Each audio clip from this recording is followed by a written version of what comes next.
The world of opportunity is calling Raystech, but how do we determine our next steps with certainty?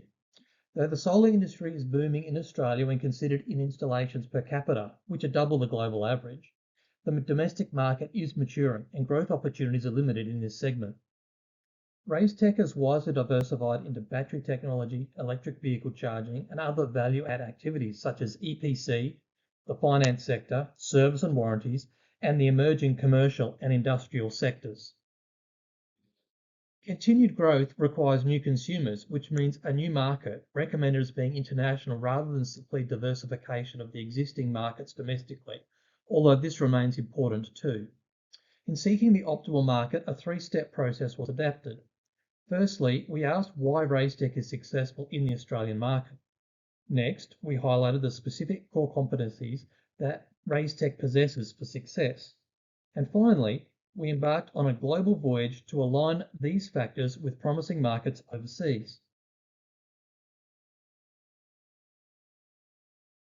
Utilising Porter's diamond, the predominant model of strategic analysis, we found in the Australian context factors such as resource endowment in the form of high solar irradiation, advanced education systems, and human capital all support the demand driven by sophisticated price-sensitive consumers, early adoption of battery systems, and electric vehicles.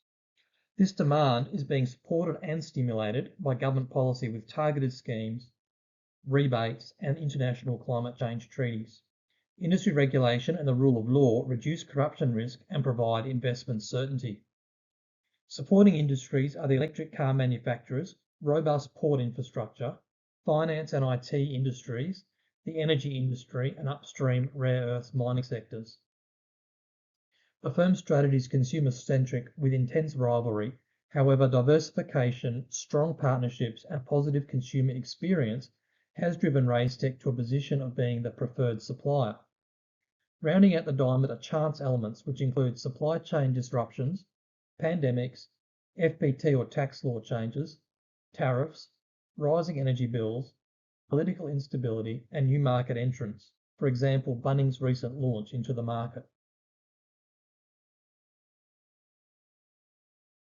Raystech's core competencies were identified using a VRIO analysis, stratified into location-bound firm-specific advantages, FSAs, internationally transferable FSAs, and specifically those that presented the most important recombination opportunities to address the liability of foreigners.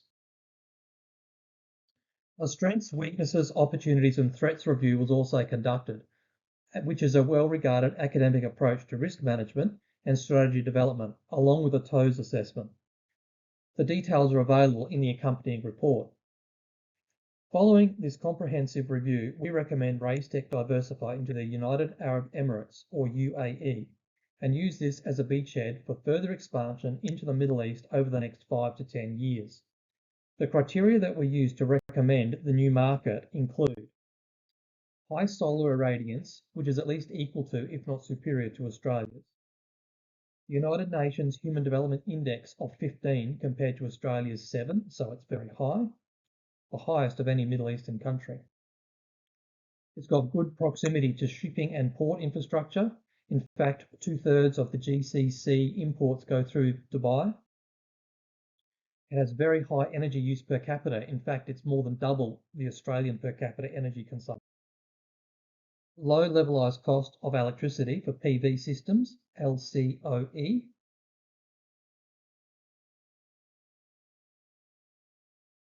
An accelerating EV market, and strong renewables ambitions. To mitigate bounded rationality and reliability issues, a joint venture is recommended with a petrochemical company, supported by the presence of some expats from Australia. We'll also require the support of local technical, HR and training, finance, legal and compliance officers prior to forming the partnership, although these can be part-time appointments.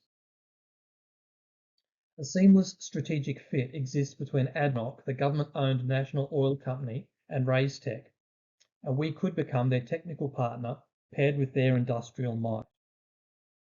So to summarise, after a comprehensive review of business objectives, home country advantages and firm competitive advantages, it is recommended that Raystech Middle East Regional Hub be established in Dubai, which is the capital of UAE, in either JABSA or the DMCC, as these are free tax zones.